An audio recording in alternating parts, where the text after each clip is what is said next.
Hello and welcome to The Winning Factor. I'm Alan Aitken, and on this show each week we take a look at some upcoming races in Hong Kong and try to isolate an element of the race that we might look back on later as having been crucial to the outcome. Well, Group 1 racing is back on Sunday at Sha Tin. Two Group 1s plus the second leg of the 4-year-old series, so a big day's racing. And there's plenty of information, interviews and so forth around the Hong Kong Jockey Club website for the Group 1s. I'm going to look at a couple of the other races, and the first of those comes up in race 5, and our winning factor here, the tempo.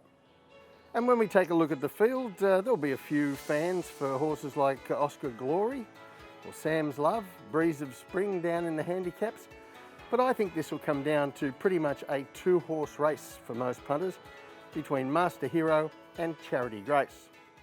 And as luck would have it, they met recently in a race on January 24, and we're going to take a look at that race.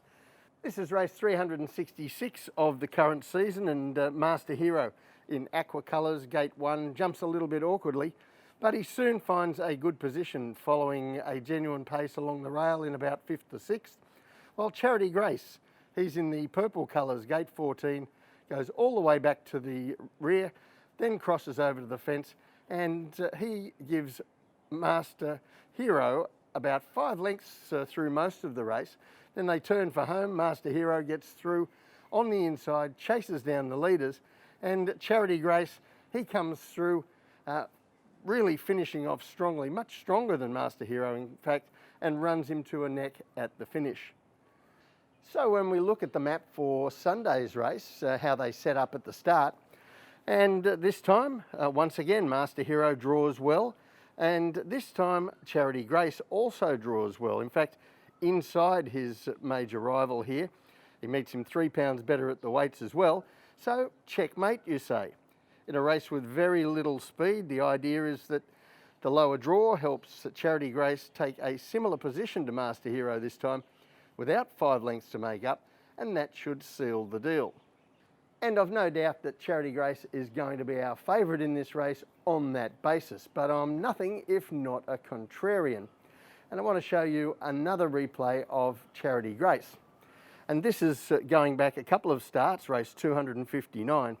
This is the last time that he drew an inside gate and was ridden closer to the speed. This is in December, also over 1400 metres, and there he is in the first 5 on the rail in running, in a race with a more stop-start tempo than the replay we've just seen. More like what I think we're going to see on Sunday this time. And in the run down the straight, Charity Grace is just not as effective.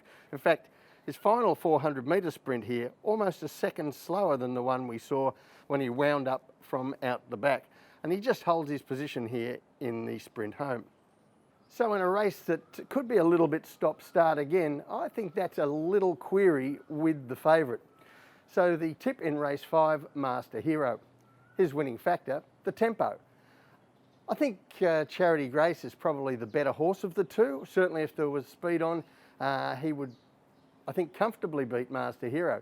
But just that little worry that he might not be as effective getting home in a more stop-start tempo gives Master Hero a chance to beat him again. Second race we're going to take a look at is race 9, and here our winning factor is the race shape.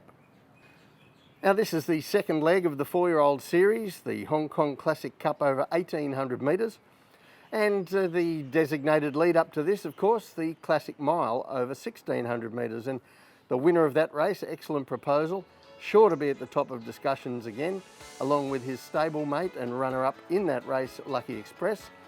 We have Delightful Lau, who brings some different form to the race, coming from Happy Valley, while other beaten runners from the Classic Mile like Shadow Hero, Sky Darcy, Tourbillon Diamond, Lucky Patch and Shadow Hero will all have cases made for them.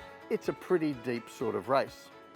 But most of them are coming out of the Classic Mile, so let's take a look back at that race to see what we can discover.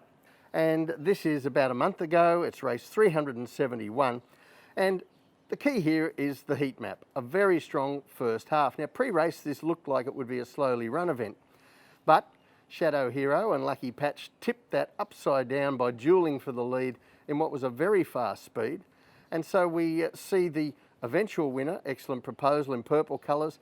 The runner-up, Lucky Express, also in purplish colours. And third place, Tourbillon Diamond, in red and green colours, all in the similar area of the field in the second half, not working so hard and having the advantage over the horses in front of them.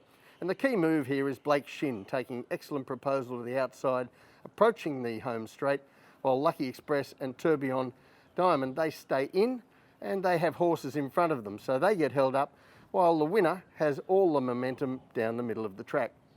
Now, one thing to remember about the Classic Mile going into the Classic Cup is how different the styles of race are, and it shows in the results. Here are the last 10 years worth of Classic Miles and Classic Cups, and something that really sticks out here, considering it's usually the same group of horses running in both races, is how few favourites have won and how many big surprises turn up in the Classic Cup over the extra 200 metres. And a big part of that, I think, is how differently the races are run. There is not really a pattern with the Classic Mile, though there's usually a fast section somewhere in the race, but the 1800 metre course at Sha Tin with a 1000 metre run to the first turn tends to produce quite evenly run races in general, not that fast or slow usually, and the Classic Cup follows that pattern. And also part of the change is that many of these horses are running 1800 metres for the first time in their lives, and for some that's a good thing, for some not so good. And it isn't always clear which of those groups horses are going to fit in, the ones who are advantaged or disadvantaged by the different style of race. And when we take a look at the map for this year's race, well, like the Classic Mile, it suggests a moderate speed. There is no obvious leader, although a number of horses who can take up the front. And maybe that depends on whether Shadow Hero returns to his more usual pattern of racing back, or whether any other pair engages in an unexpected duel for the front, as they did in the Classic Mile. On face value, a steady pace seems more on the cards, which might not help those horses running on the way that the pace did last time. So the tip in race 9, Lucky Patch. His winning factor, the race shape. I think we saw in the Classic Mile, it was a brutal race shape for leaders. He was sharing the lead. I think this will be a little bit different. And in a race that's known for its surprises, I think that Lucky Patch could surprise a few people here. Well, that's it for the winning factor this week. Enjoy your Group 1 racing on Sunday. We'll see you next time.